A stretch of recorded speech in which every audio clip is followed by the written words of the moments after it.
guys, Ryan here, coming at you with my top 5 Star Wars films. I'm not going to lie, I'm pretty much going to cover all 6 of them, and I'm still going to include it in this top 5 series because 2 of them are tied. And so, we're going to go ahead and get started. Number 5, tied, is Episode 1 and Episode 2. When I first saw Star Wars Episode 1, The Phantom Menace, I was really excited. You know, this was going to be the first big time I saw a Star Wars film in the cinema. And then I realized that my expectations were met entertainment-wise, but it was severely lacking some of the originality and charm of the previous trilogy. And I knew that was probably going to happen. It had some wooden acting and some kind of bad dialogue. But overall, I thought it was a really fun movie. You know, the pod racing scene, I loved the lightsaber battle. Probably one of the best in the entire Star Wars saga. And I love the film, but it's also kind of bad at the same time, and people love to give it a hard time. And also Attack of the Clones. Attack of the Clones, I wanted to love it so much more than I did.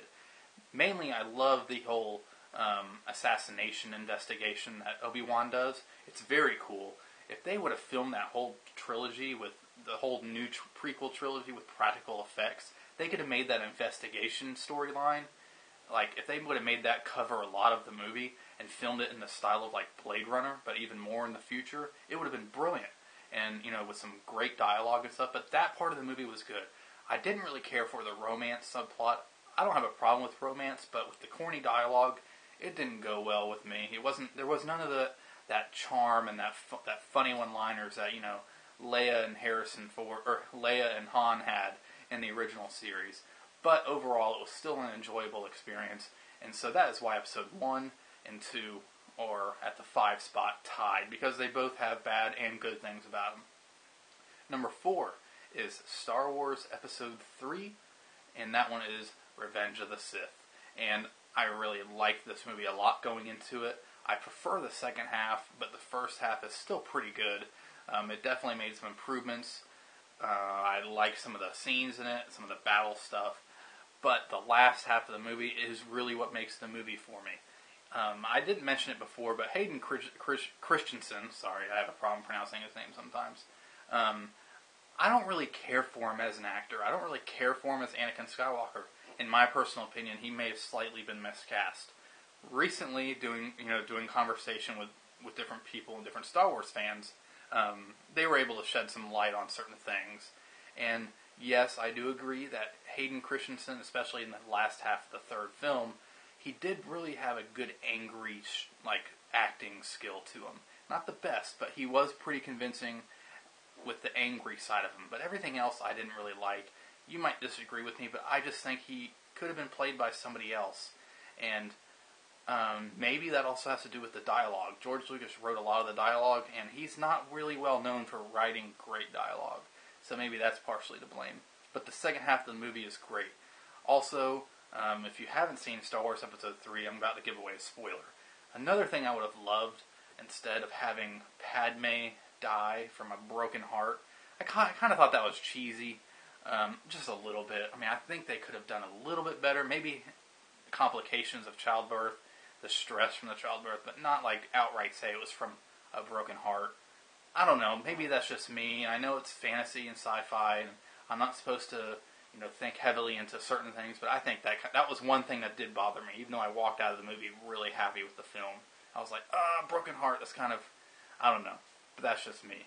So, So now we're on the number 3. Number 3 is Return of the Jedi, which is Episode 6.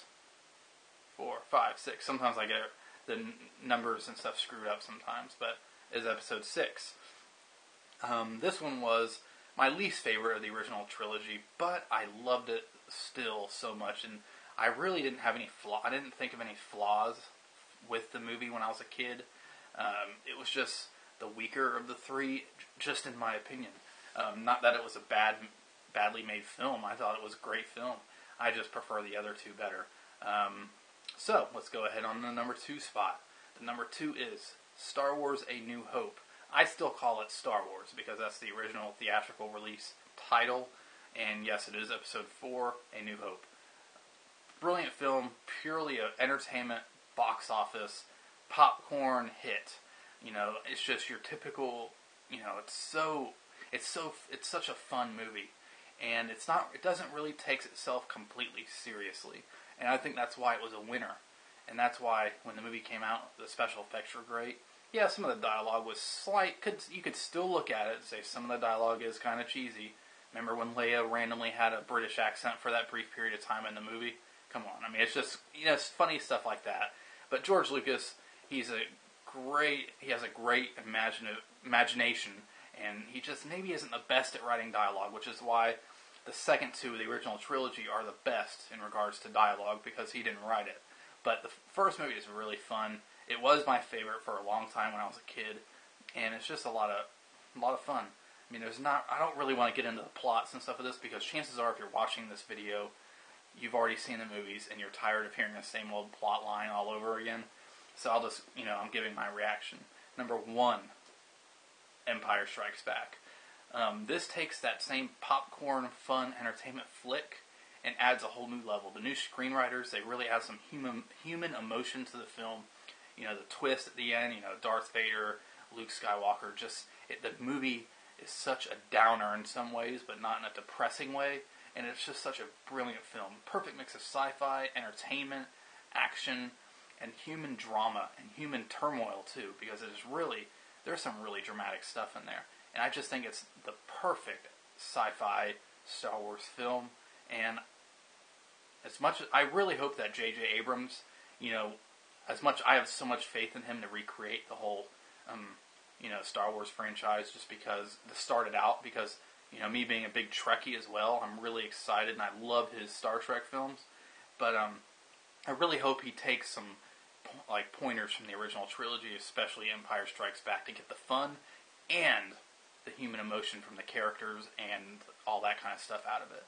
So, I hope you guys enjoyed this top 5. I know I went through it really quick, but I didn't want to rehash on things that you've been reading for the past 20, 30, 40,000 years, it feels like. So I just wanted to give my quick reactions. So guys, I also hope you like the little video to follow, which is going to feature one of my prized Star Wars possessions. Alright, this is one of the most prized possessions I have in my collection. This is a work of art done by Nick Malley. He is one of the original makeup guys, creators.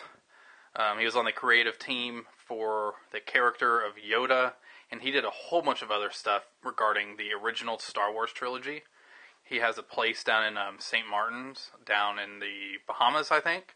And my dad, as you can see in the picture below, met him and had this piece of work signed for me.